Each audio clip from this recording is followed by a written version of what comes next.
નમસ્કાર વિદ્યાર્થી મિત્રો, આપણે પહેલા ભાગમાં ચેપ્ટર 2 ના સંખ્યા ગ્રહણ 2 ના પહેલા ભાગમાં આપણે બે પ્રશ્નો જોયા. હવે આ વિડિયોમાં આપણે ત્રીજો પ્રશ્ન, ત્યારબાદ ચોથો પ્રશ્ન અને પછીના અગત્યના પ્રશ્ન આગળ નવોદયમાં પૂછાઈ ગયેલા પ્રશ્નો જોઈશું.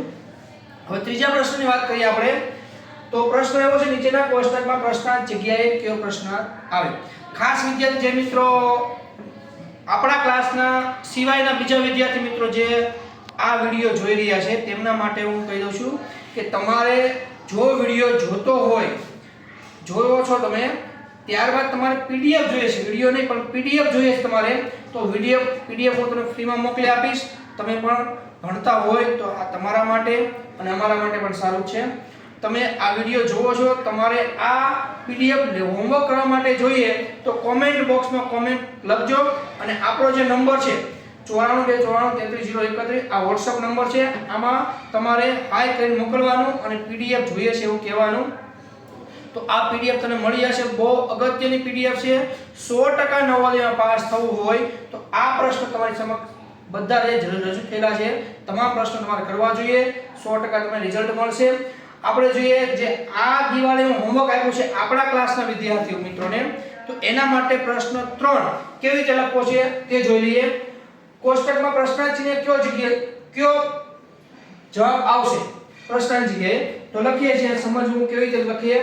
પ્રશ્ન 3 આ લખવાનો પ્રશ્ન 3 રાખો. ત્યારબાદ પ્રશ્નમાં પહેલો પ્રશ્ન છે આપણી પાસે 6,65,173 માં 1 અને 7 આ બેની અદલા બદલી કરવાની છે. તો આપણી પાસે એક પ્રશ્ન આ છે જૂની સંખ્યા, આને લખશું જૂની સંખ્યા. હવે પ્રશ્ન લાવી 1 અને 7 ને બદલી નાખીએ. 1 છે અને 7 છે, આ બે અંકોની અદલા બદલી કરી નાખીએ. જેવો આપણે કીધું છે અદલા બદલી કરવી અને નવી સંખ્યા બનશે 6 6 5 7 અહીંયા આવી 7 એક આ બાજુ આવે છે અને 3 આ સંખ્યા બની નવી સંખ્યા. હવે આપણે અહીંયા તફાવત કરીએ. તફાવત એટલે મોટી સંખ્યામાં નાની સંખ્યા બાદ કરી. નવી સંખ્યા અને જૂની સંખ્યાની બાદબાકી કરવાની છે. જોઈએ એમાં મોટી સંખ્યા કઈ છે તો આપણે જે નવી બનાવી સંખ્યા 6,65,000 સરખું છે. ત્યારબાદ અહીંયા 173 છે અને આ છે 713.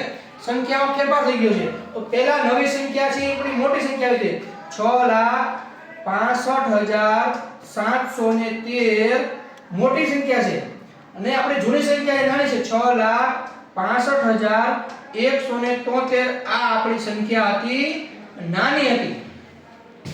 તો અહીંયા તફાવત એટલે મોટી સંખ્યામાંથી નાની સંખ્યા બાદ કરવી. મોટી સંખ્યા જે આપણે નવી સંખ્યા અંકની અદલા બદલી કરી એટલે નવી સંખ્યા જે બની એ મોટી સંખ્યા આવી અને નાની સંખ્યા આપણી જે શરૂઆતમાં જૂની સંખ્યાથી નાની હતી.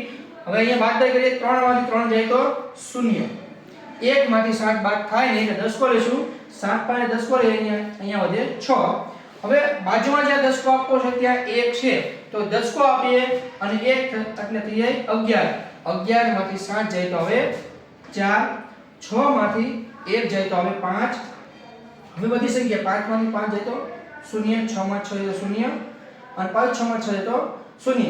તો અહીંયા આપણો જવાબ આવ્યો છે 540. હવે વિદ્યાર્થી મિત્રો જે આપણી પીડીએફ છે એમાં તમારે કોષ્ટક દોરવાનું નથી.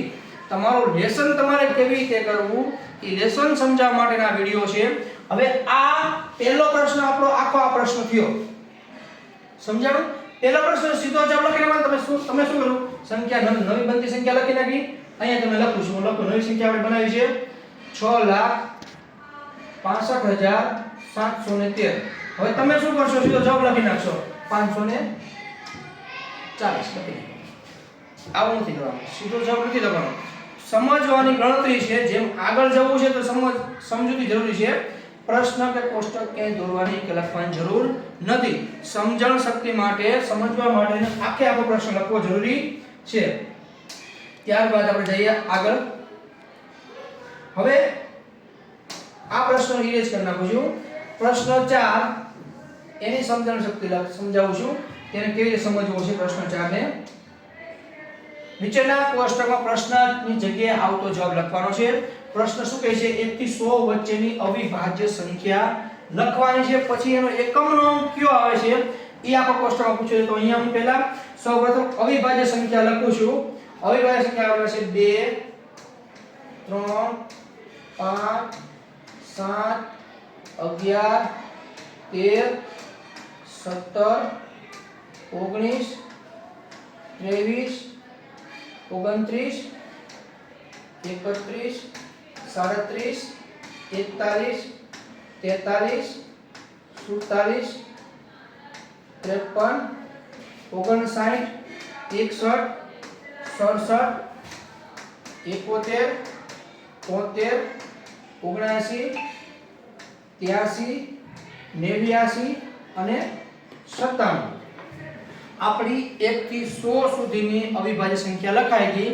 અને ખાસ વિદ્યાર્થી મિત્રો, દરેક બાળકને 1 થી 100 સુધીમાં આવતી તમામ અવિભાજ્ય સંખ્યા આવડતી હોવી જોઈએ.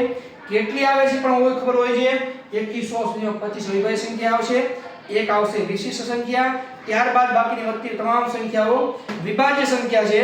તેમાં અલગ પ્રશ્ન પૂછવામાં આવે, એકમાત્ર બેકી સંખ્યા હોય અને અવિભાજ્ય સંખ્યા હોય તો જવાબ આવશે 2. હવે આમાં પહેલો પ્રશ્ન જોઈએ આપણે. કોષ્ટક લખવાનું. કોષ્ટક પહેલા આપણે આપણી પાસે મોડે હોય છે અથવા બુકની અંદર લખેલી હોય છે. પહેલો પ્રશ્ન, એકમનો અંક 1 હોય. આગળ પ્રશ્ન, 1 થી 100 સુધીમાં અવિભાજ્ય સંખ્યા જેનો એકમનો અંક 1 હોય. જો તમે આનો કોષ્ટક ન લખો ચાલશે, પણ પ્રશ્ન આવી રીતે આખો બનાવવાનો, તમે જાતે પ્રશ્ન બનાવવાનો છે. પ્રશ્ન 4 પ્રશ્ન લખી નાખવાનો. એનો પહેલો પ્રશ્ન અહીંયા સમજવાનું છે કે અહીંયા આખો પ્રશ્ન લખવો નથી, પણ 2 વાર વાંચવો જોઈએ છે. જે સંખ્યાનો 1 થી જે અવિભાજ્ય સંખ્યા છે, 1 થી 100 માં આવતી અવિભાજ્ય સંખ્યા છે, એમાં એકમનો અંક 1 હોય એવી કુલ સંખ્યા કેટલી બને? એકમનો અંક 1 હોય તો એકમનો અંક 1 હોય તેવી સંખ્યા હું અહીંયા લખું છું. એક સંખ્યા 11 છે, એકમનો અંક 1 છે. ત્યારબાદ આગળ જઈશ, એક સંખ્યા 41 છે, એક 31 છે, એકમનો અંક 1 હોય. એક સંખ્યા 61 છે, એક સંખ્યા 71 છે, એકમનો અંક જોવાનો, એકમનો અંક 1 હોય. ત્યારબાદ હા ઓકે જોઈ લે ફરીથી એકવાર, ભૂલ નથી થતી આપણી. એકમનો અંક 1 હોય તેવી સંખ્યા કુલ કેટલી છે? કુલ સંખ્યા 1 2 3 4 અને 5. એકમનો અંક 1 હોય તેવી કુલ સંખ્યા 5.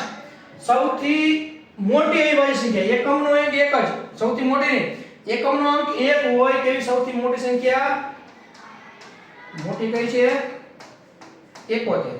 હવે ત્યારબાદ નાની કઈ છે? સૌથી નાની 11. હાલો સમજાઈ ગયો કોષ્ટક? બહુ અગત્યનો કોષ્ટક છે મિત્રો. ટૂંકો નાનો સમજાઈ જાય એવો છે, પણ આના તમામ પ્રશ્ન સમજવા જેવા છે, જે નવોદયમાં સૌથી વધારે વિશેષ પૂછાય છે. તો અહીંયા આપણે સ્વાધ્યાય 2.1 આપણે પૂર્ણ કરીએ. એના કુલ 4 પ્રશ્નો, 4 પ્રશ્નોમાં બધો નિચોડ આવી ગયો છે. હવે ત્યારબાદ તમે નવોદયમાં કેવી રીતે પ્રશ્ન પૂછે છે તેની વાત કરીએ આપણે. નવોદયમાં સ્વાધ્યાય 2.2 માં તમામ પ્રશ્નો નવોદયમાં પૂછાઈ ગયા, એને સંલગ્ન પ્રશ્નો છે, અલગ નહીં. જે નવોદયમાં પૂછાઈ ગયા એને સંલગ્ન પ્રશ્નો છે. જો તમને કેવી રીતે પૂછે, આપણે અહીંયા કોષ્ટકમાં વાત કરી હતી કે આપણે શરૂઆતમાં અહીંયા કોષ્ટકમાં કે નાની સંખ્યા મોટી સંખ્યા બનાવો, બીજામાં સમ વિષમ બનાવો, નાની વિષમ મોટી વિષમ, નાની વિષમ મોટી વિષમ. ત્યારબાદ અંકોની અદલાબદલી કરીને પ્રશ્નોમાં તફાવત લખવાનો હતો. ત્યારબાદ આપણે જોયું અવિભાજ્ય સંખ્યા, જે આપણી સામે છે, અવિભાજ્ય સંખ્યા લખી એના આવતા પ્રશ્નો જોયા. હવે સ્વાધ્યાય 2.2 માં કેવી રીતે પ્રશ્ન પૂછાય છે અને કયા પ્રશ્ન પૂછાય છે, આનો આપણે એક અલગ પ્રશ્ન વિડિયો બનાવશું. અને એ વિડિયો આપણો એવો હશે કે જેમાં નવોદયમાં 100% પૂછાતા હોય પ્રશ્ન. ખાસ જોજો, ત્રીજો વિડિયો સંખ્યા જ્ઞાન 2 નો ત્રીજો વિડિયો, જેમાં 100% તમારા નવોદય પૂછાતા પ્રશ્નો હોય છે. આ વિડિયો આપણે અહીંયા સમાપ્ત કરીએ છીએ. ત્યારબાદ ત્રીજો વિડિયો હમણાં ટૂંક સમયમાં જ આવશે. ધન્યવાદ મિત્રો.